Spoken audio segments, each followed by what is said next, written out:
Bismillahirrahmanirrahim. Assalamualaikum warahmatullahi wabarakatuh. Sebelumnya perkenalkan, nama saya Gema Gunawan, mahasiswa Prodi Pendidikan Agama Islam semester 4 kelas 4A dengan NPM 24106311100025. Nah, jadi untuk tujuan pembuatan video ini sebagai penugasan akhir ulangan akhir semester mata kuliah Filsafat Pendidikan Islam di tahun 2026.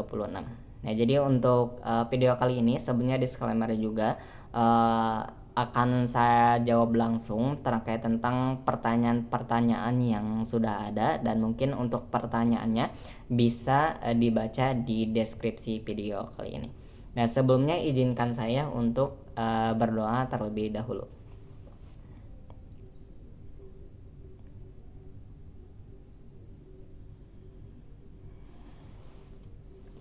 Oke. Pertanyaan pertama yaitu terkait tentang demokratisasi pendidikan dalam Islam, bahwa demokratisasi pendidikan memberi kesempatan belajar yang setara bagi semua siswa tanpa diskriminasi, khususnya dalam pendidikan agama Islam dapat diterapkan nih melalui pembelajaran partisipatif, diskusi, musyawarah, dan penghargaan terhadap perbedaan pendapat. Nah, jadi tantangannya di sini juga ada suatu tantangan yang ada. Jadi tantangannya adalah kesenjangan fasilitas, kualitas guru, dan akses pendidikan yang belum merata. Ya, jadi untuk sumber dari jawaban yang ada ini ya dari Tiar HAR 2012, ini suatu jurnal terkait tentang perubahan sosial dan pendidikan yang diterbitkan Jakarta oleh Reneka Cipta. Kemudian oleh Undang-Undang Nomor 20 Tahun 2003 tentang Sistem Pendidikan Nasional. Jadi untuk undang-undang ini saya juga mengutip dari buku ini, buku undang-undang yang ada, Undang-Undang Dasar Negara, khususnya terkait tentang sistem pendidikan nasional.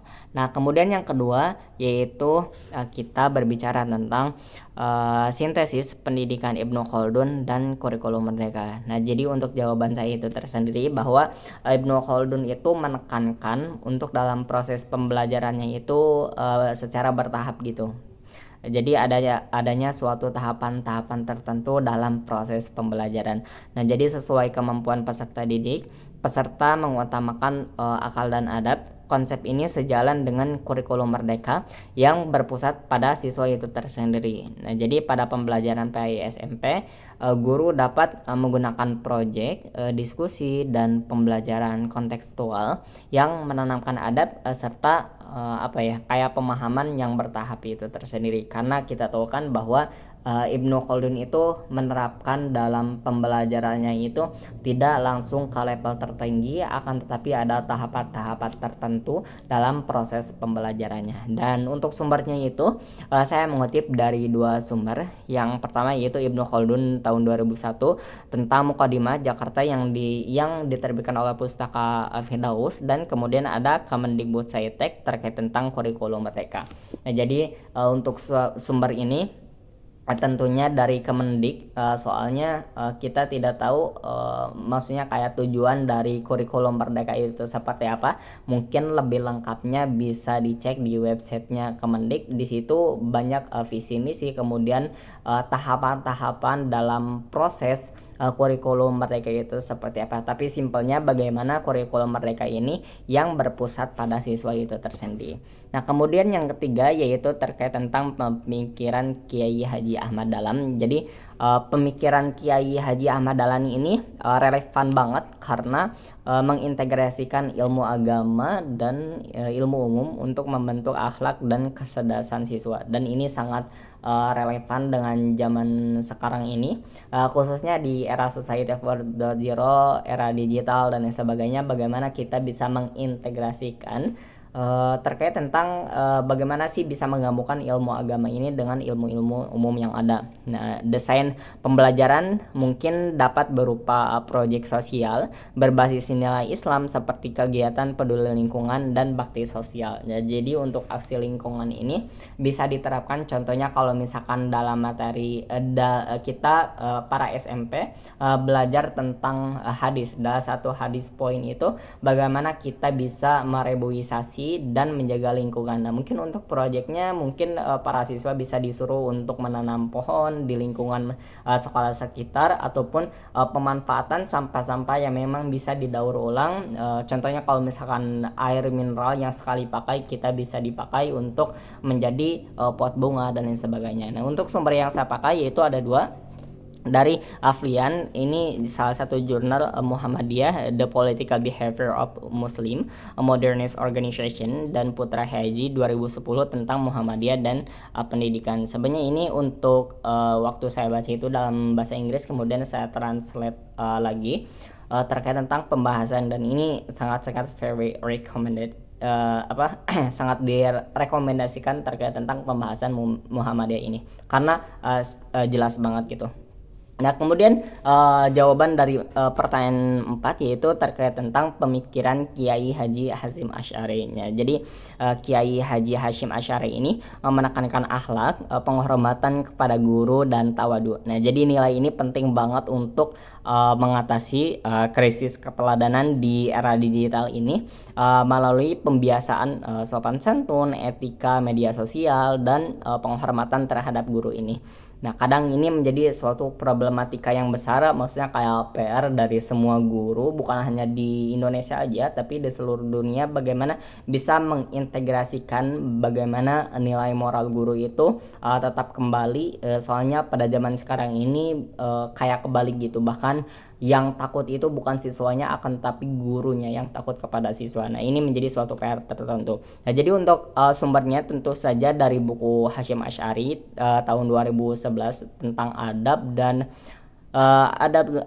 adab al-alim wa al-muta'alim, dan Wahid tahun 2001 tentang menggerakkan tradisi. Nah, kemudian jawaban nomor 5 yaitu terkait tentang pemikiran Ahmad Hasan dan organisasi Persatuan Islam. Jadi Ahmad Hasan ini menekankan kembalinya bagaimana kita tuh kembali kepada Al-Quran dan Hadis, ataupun kepada Al-Quran dan Sunnah. Jadi pemikiran ini mendukung pendidikan Islam yang kritis dan berbasis adil, tetapi tetap perlu mempertimbangkan konteks sosial agar tidak bersifat tekstual semata gitu ya. Jadi harus dipertimbangkan juga nih terkait tentang konteksnya itu seperti apa.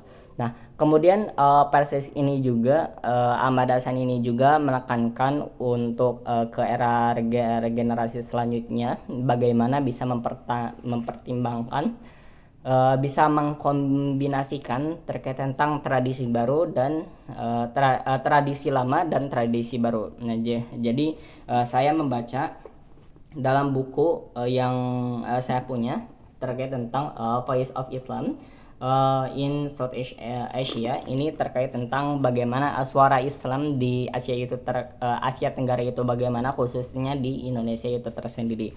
Nah, ini di sini dijelaskan bahwa neo-modernism which combines the knowledge and respect for classical learning with the receptivity to modern including western influences. Jadi kayak adanya suatu kombinasi nih terkait tentang tradisi lama and new era, maybe for example like in era society 4.0 ini. Jadi ada suatu kombinasi dengan tradisi lama dan tradisi yang baru.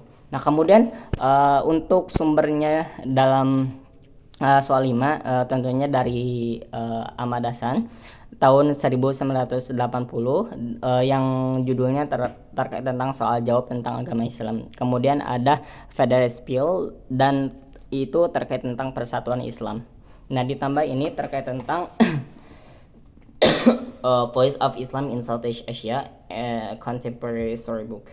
Nah, ini yang ditulis oleh orang Australia Research, maksudnya kayak penelitian dari Australia terkait tentang persatuan Islam. Nah, kemudian jawaban dari nomor 6 yaitu terkait tentang ontologi, epistemologi, dan aksiologi, di mana ontologi kita tahu bahwa membahas hakikat pendidikan Islam itu seperti apa. Kemudian epistemologi itu membahas bagaimana sih cara memperoleh ilmu itu bagaimana, dan aksiologi membahas nilai serta manfaat ilmu itu seperti apa. Nah, jadi ketiganya menjadi dasar dalam menyusun visi program studi pendidikan agama Islam yang berorientasi pada ilmu, akhlak, dan kemaslahatan, khususnya pada zaman sekarang ini. Soalnya kalau misalkan kita kombinasikan atau kita korelasikan dengan kurikulum cinta ini ada hubungannya dengan kurikulum cinta yang diterapkan oleh Kemendag, khususnya pada lembaga-lembaga sekolah yang ada.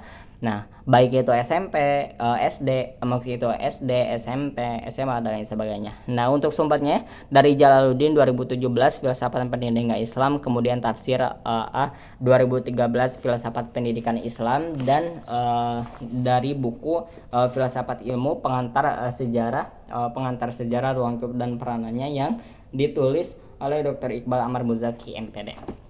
Ya, kemudian pertanyaan nomor 7 yaitu terkait tentang konsep tadib syad naqb ala atas. Jadi tadib adalah proses pembentukan manusia beradab. Jadi konsep ini sejalan dengan bagaimana sih tujuan pendidikan nasional yang mengembangkan karakter dan akhlak mulia. Jadi dalam PPPPAI tadib dapat diterapkan melalui integrasi ilmu, akhlak, dan pembiasaan perilaku Islam. Jadi, untuk sumbernya Syed Muhammad Yaqub Al-Atas, the Concept of Education in Islam, dan Undang-Undang Nomor 20 Tahun 2003. Balik lagi, ini terkait tentang pendidikan Islam. Saya mengutip balik lagi terkait tentang undang-undang. Soalnya kalau misalkan kita berbicara tentang pendidikan khususnya di Indonesia, terluput jauh dari undang-undang dasar negara khususnya dalam chapter pendidikan nasional. Kemudian yang ke-8, jawaban terakhir yaitu tentang Islamisasi ilmu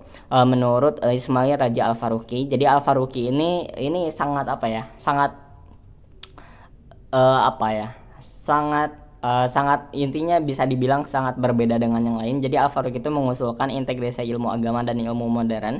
Jadi dalam PAI pendekatan ini kayak dapat diterapkan melalui pembelajaran interdisipliner, misalnya mengkaji ekonomi syariah bersama ilmu ekonomi atau isu sosial melalui perspektif Islam dan sosiologi. Dan ini menjadi kayak sesuatu yang baru khususnya di era zaman sekarang ini. Nah, jadi untuk sumbernya itu terkait tentang Ismail Raji Al-Faruqi tentang Islamization of Knowledge dan Rosmani Hashim di tahun 2005 dalam jurnalnya terkait tentang Educational Dualism in Malaysia. Jadi yang paling rekomendasi itu membaca jurnal terkait tentang Islamization of Knowledge. Jadi bagaimana sih pengetahuan Islam di dunia khususnya pendidikan agama Islam di Indonesia itu tersendiri itu bagaimana. Nah, mungkin untuk jawabannya sekian. Sebelumnya mohon maaf bila ada kesalahan. Wassalamualaikum warahmatullahi wabarakatuh.